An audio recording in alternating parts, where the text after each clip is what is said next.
You can go ahead. Okay, I'll come over. Let us pray. Be with each of us now, gracious God. Please bring comfort those who are gathered here and far away. Wrap your loving arms around each family member and friend. Help them to be encouraged in knowing that Donchi is no longer suffering and she's rid of doubt, fear, sickness, and sadness. Help us to rejoice in believing that Jesus Christ has hung for death, not only for himself, but for each of us. Comfort us now with your peace. In Jesus' name we pray. Amen.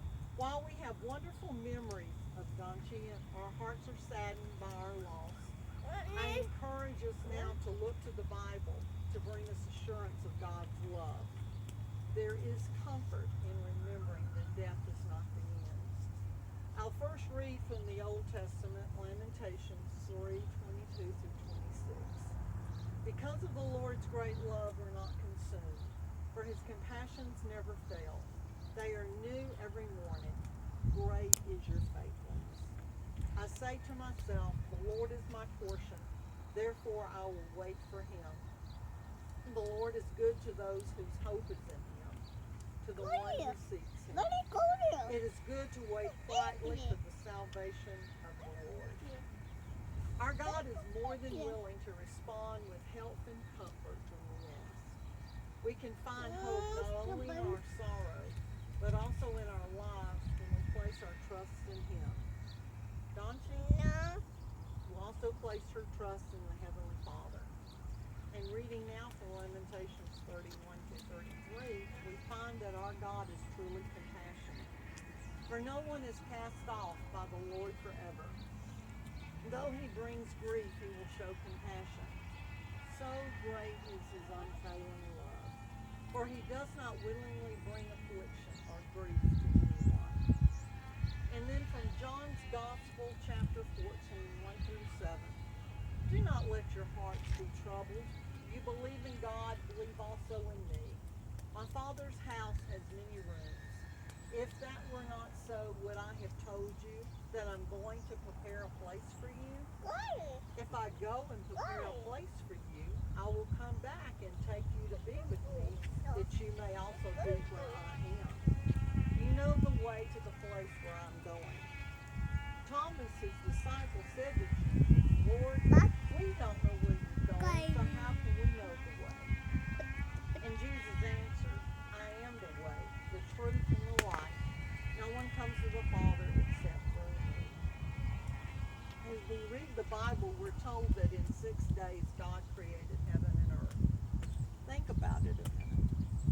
Jesus has prepared a special home for each one of us, now over 2,000 years ago. What a place it must be. John speaks of the Father's house and there's many rooms. I believe your mom now has a new residence, free of pain and suffering. And the Lord also wants to prepare each of us for a new home, to be with him forever. And let us find comfort in knowing that Donchi is waiting for us. The second promise is found in verse 6. Jesus told his followers, I am the way. And if we want to reach heaven, we too need to follow him. In fact, that is all we need to do because we believe and follow Jesus. Everything else is by his work, not our efforts. Christ has given each of us the greatest truth we'll ever know.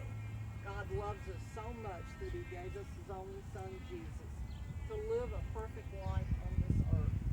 And at the end of that life, Jesus died in our place for our sins and was raised again to new life. That is the promise that we can hold on to. And then finally, the third promise that Jesus made in John 14:27. Peace I leave you. My peace I give to each of you. I do not give to you as the world gives. Do not let your hearts be troubled, and do not be afraid. You know, our world is sometimes filled with chaos, violence, and pain. But we can trust that his peace will never fail us. It is the same peace we can count on when we face both hard times and good. Only Jesus can provide that peace. When our lives fall apart, or when God's blessings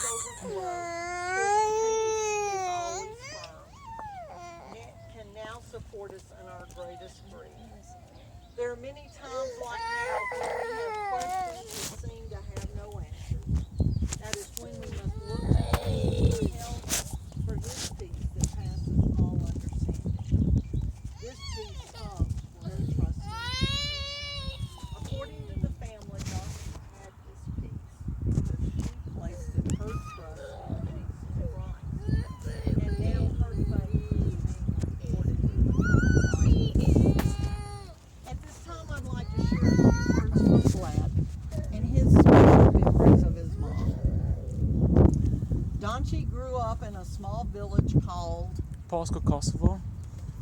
Due to the early death of her younger brother and soon after the passing of her parents, Donchi grew up around her grandmother, who was her role model. Donchi studied hard as a youngster and graduated with a degree in accounting, which ended up to be her profession for years to come. I remember being a little kid and not understanding why in the world my mom and her coworkers would go through so much calculation tape. It looked to me like they were just adding up random numbers over and over again until the tape started rolling from the desk all the way down to the floor. Actually, it was pretty fascinating. I remember my mom clearing up the memory of the tape calculator a few times and letting me enter my own little numbers so I could get the tape rolling too. Even though Donchi did not like hosting parties, she always made sure that whoever was at the table had their tummies full. We always joked about the fact that she would ask at least 5 times if the meal was good, if we wanted more. She would ask this so often that it became a staple in the family for us to say it first before she did. How's the soup? Would you like some more? How's the meal? Would you like some more? Yep. When I became a homeowner in the U.S., I spent many hours Skyping with my mom while she was teaching me some basic recipes for making pizza dough or to prepare some traditional Bulgarian dishes. More than anything in the world, Donchi loved her grandchildren. Even though she felt isolated while being in the U.S., due to the fact that she could not speak the language, she absolutely loved spending the time with Alex and me. We were also fortunate that she was able to come and see Vincent after he was born. Donchi would spend just about every summer here in the U.S. as she would come and visit for 6 months of the year. She was so well traveled that she would know exactly what air company she wanted to fly with and exactly where she wanted to fly through. It's so true. Her favorite travel choice was flying with Lufthansa. through Germany. She was always scared to go through other airports as she felt she would get lost and never be able to find her gate. However, she had learned the German airport rather well and felt comfortable there. Her least favorite airport to go through was Heathrow. Even though she flew through it only a few times, she always had a story or two of how she would get lost and somehow, some way, a person would eventually help her, whether it was speaking with sign language, Russian, or even Bulgarian. It was always fun to ask our mom how many coffees she had traveled with.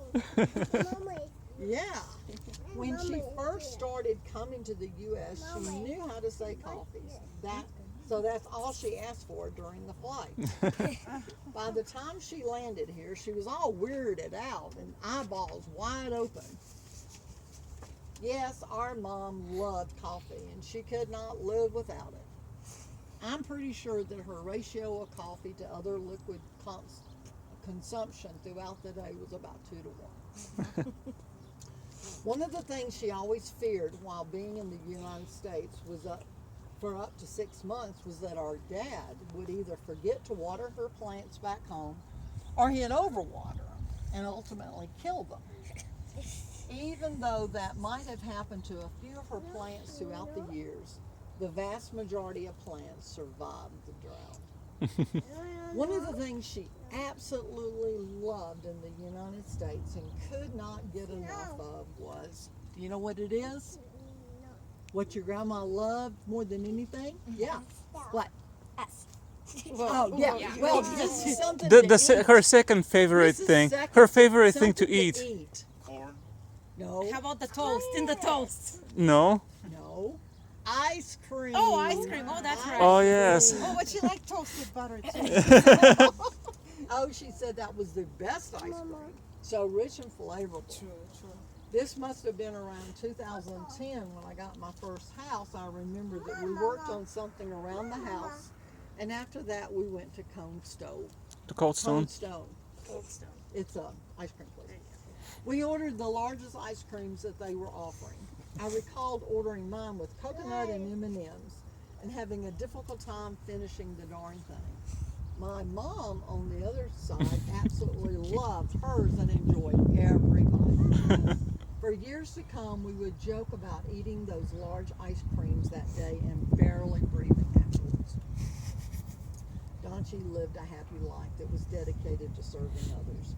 She was a great wife, wonderful mother, and loving grandmother. We hope that her soul will rest now in peace and watch over us from above. We will miss her smile. Does anybody else want to share a story? Well, I can share a couple of stories. Okay. First of all, thank you, everybody. It's very special. I know how much she loves each and every one of you and the special relationship that she's had with you, Laura and Annie and your family, Michelle and everybody else. I always said Vladimir is the better sibling, and he proved to be.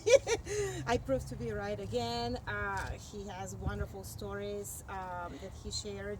What I was thinking on the way here as well is she always put so much thought into her craft projects, and she had so much patience. Laura has some of her projects that she shared. She spent like countless hours on those, and yes, needlepoint. She would sew things. I remember when I was growing up in Bulgaria, we had to wear uniforms in kindergarten, and how much I hated looking the same as everybody else. And she would like make the monograms with my initials, and just different, that I look different, a little bit different than the other kids, but she put so much thought.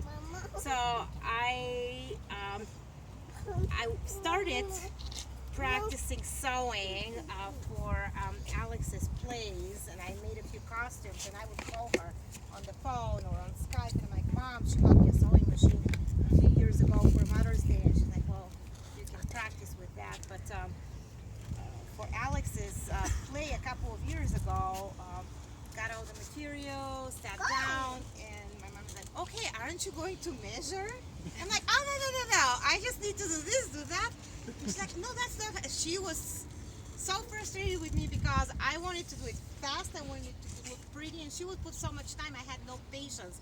And we were always joking. She's like, how do you do it without measuring anything? And I'm like, well, I don't know, this is my Chinese type production, it's going to be cheaper. Yours is, more special.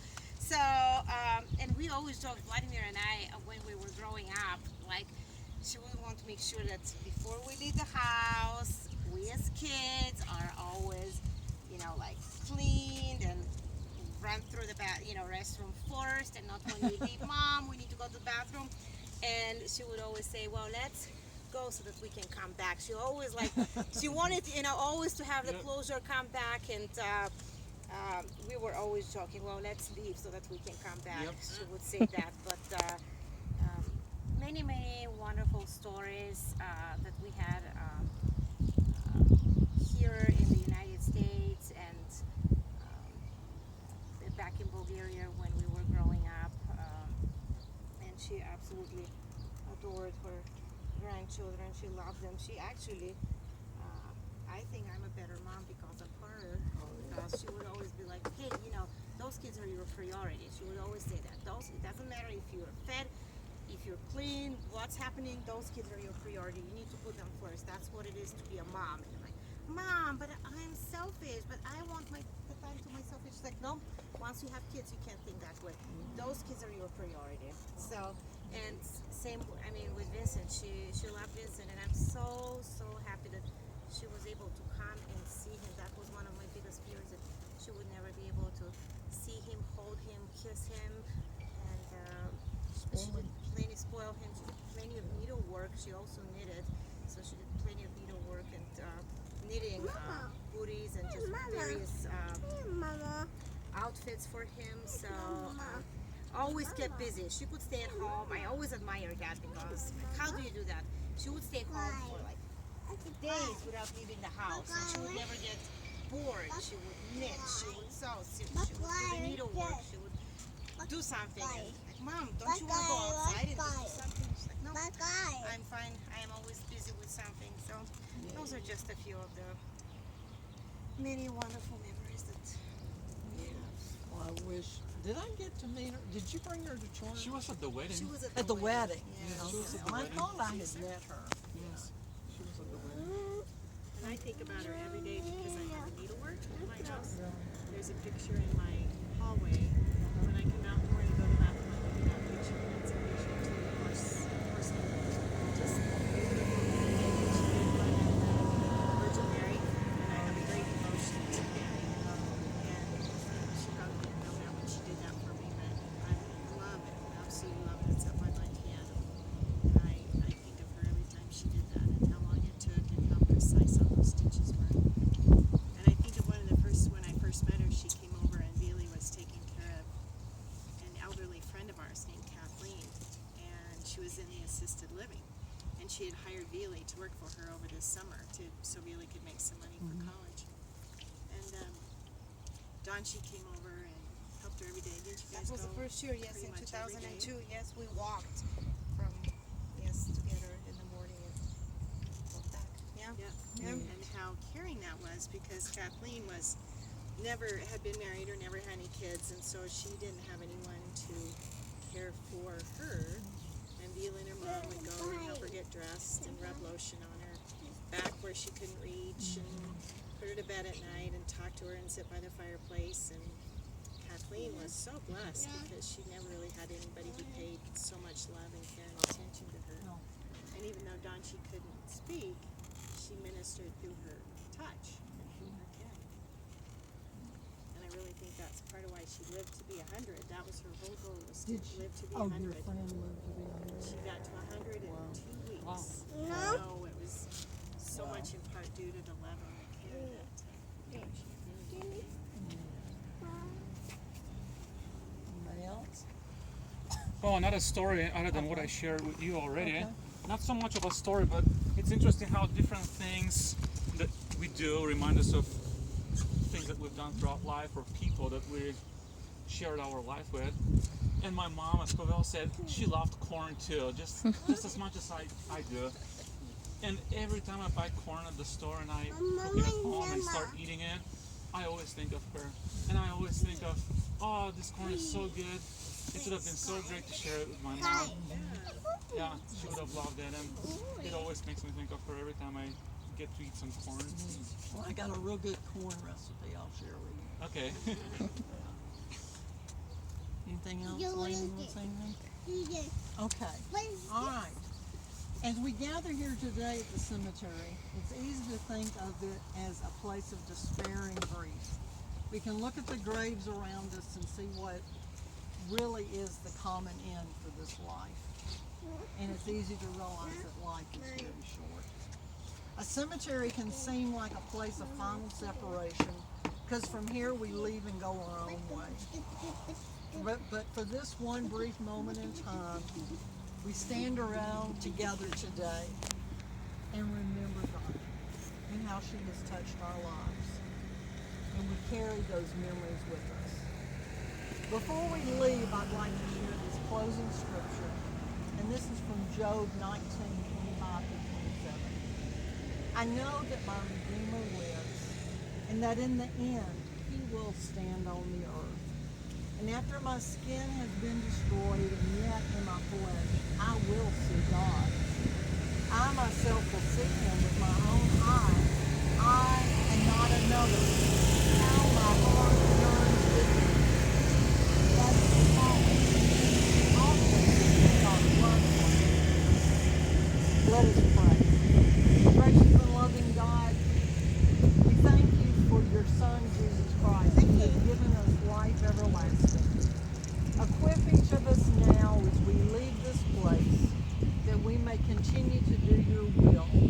Watch over, protect us, and when we part, grant travel mercies and keep us ever, always close to you. In Jesus' name.